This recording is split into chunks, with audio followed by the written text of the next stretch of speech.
Audio Jungle.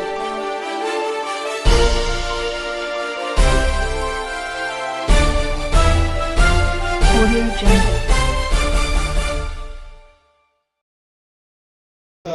4 to 6 meters పొడుగు ఉండొచ్చు అన్నమాట. ఆ చిన్న పేగులో వ్యాధిని గుర్తించడం చాలా కష్టమైంది. సో ఈ మధ్య కాలంలో ఏంటంటే డబుల్ బెలూన్ ఎండోస్కోపీ అంటారు. అంటే చిన్న పేగులో కూడా వెళ్ళి దాంట్లో వ్యాధిని గుర్తించి దాన్ని బయాప్సీ తీయడం సరైన పద్ధతిలో ట్రీట్మెంట్ చేయడం జరుగుతుంది. ఈ చిన్న పేగు వ్యాధి గురించి చెప్పుకోవాల్సింది ఇంకొక విషయం చెప్పుకోవాల్సింది ఏంటంటే ఇన్ఫ్లమేటరీ బౌల్ డిసీజ్ అంటారు. దాన్ని 2 రకాలుగా చెప్తుంటాం, ulcerative colitis and chronic disease. మనం ఒక 10 years బ్యాక్ చూసినట్టయితే ఐబిడి ఇన్ఫ్లమేటరీ బౌల్ డిసీజ్ అనేది ఇండియాలో చాలా అరుదుగా చూసేవారు. కానీ ఇప్పుడు మన ఉత్పాదన తేడా కానీ వాతావరణ మార్పుల వల్ల కానీ మన వరల్డ్ మొత్తంలో కూడా ఇండియా అనేది సెకండ్ హైయెస్ట్ అని చెప్పుకుంటున్నాం. సో ఈ వ్యాధి కూడా సరైన సమయంలో గుర్తించినట్టయితే చాలా అనేక రకమైన మోడర్న్ ట్రీట్మెంట్స్ వచ్చాయి. మన యశోద సమాజ్ కూడా ఏంటంటే we are also recognised for IBD అనమాట. సెంటర్ ఫర్ ఐబిడి అని సర్వీసెస్ చేయడం జరుగుతుంది. త్రూఅవుట్ ద కంట్రీ నుంచి కూడా మన సెంటర్కి పేషెంట్ రావడం జరుగుతుంది. సో అనేక రకమైన క్లినికల్ ట్రయల్స్ రన్ చేస్తుంటాము, మోడర్న్ ట్రీట్మెంట్స్ ఇస్తుంటాము. సో ఈ విధంగా అంటే క్యాన్సర్ అనేది మన అన్నవాళ్ళలో కానీ, స్టమక్లో కానీ, చిన్న పేగులో కానీ, పెద్ద పేగులో కానీ, ప్యాంక్రియాస్లో కానీ, లివర్లో కానీ జరగడం చాలా కామన్గా చూస్తుంటాం. సో వీటన్నిటికీ మనం ఎక్కడ చూసినా కూడా పేషెంట్స్ నెంబర్ ఇంక్రీజ్ అవుతూ ఉంది. ఈ వ్యాధులతో సఫర్ అయ్యే వాళ్ళ నెంబర్ రోజు ఇంక్రీజ్ అవుతున్నట్టు మనకి ఎప్పుడైనా కూడా ఒక కాంప్రిహెన్సివ్ డైజెస్టివ్ కేర్ అనేది ప్రొవైడ్ చేయడం చాలా ఇంపార్టెంట్. సో ఈ విధంగా మనం యశోద హాస్పిటల్ సోమాజిగూడలో మేము టీమ్ ఆఫ్ 5 గ్యాస్ట్రోంట్రాలజిస్ట్స్ ఉన్నాము.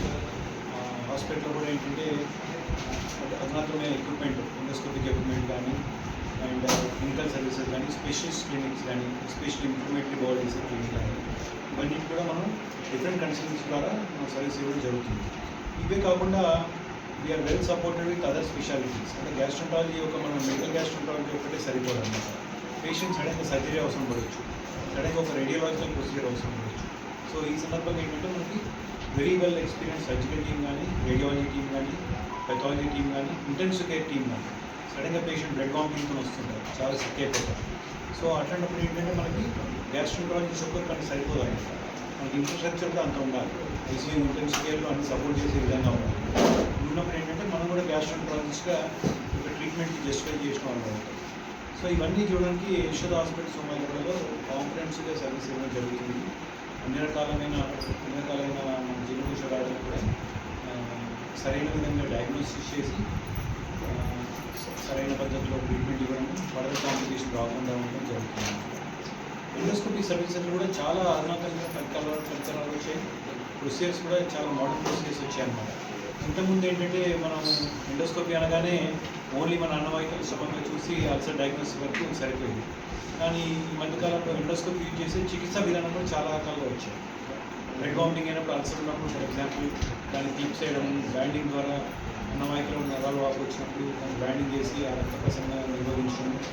ఇదే కాకుండా ఈఆర్సీపీ అంటాం, అంటే గాల్ బ్లాడర్లో స్టోన్ జారిపడి బయలు పైపు పడ్డప్పుడు ఎండోస్కోపీ ద్వారా సర్జరీ లేకుండా ఎండోస్కోపీ ద్వారా బయలు పైప్ స్టోన్ క్లియర్ చేసి తర్వాత సర్జరీకి వెళ్ళడం. అండ్ ఎండోస్కోపిక్ అల్ట్రాసౌండ్ అంటే మనం ఎండోస్కోపీకి ఒక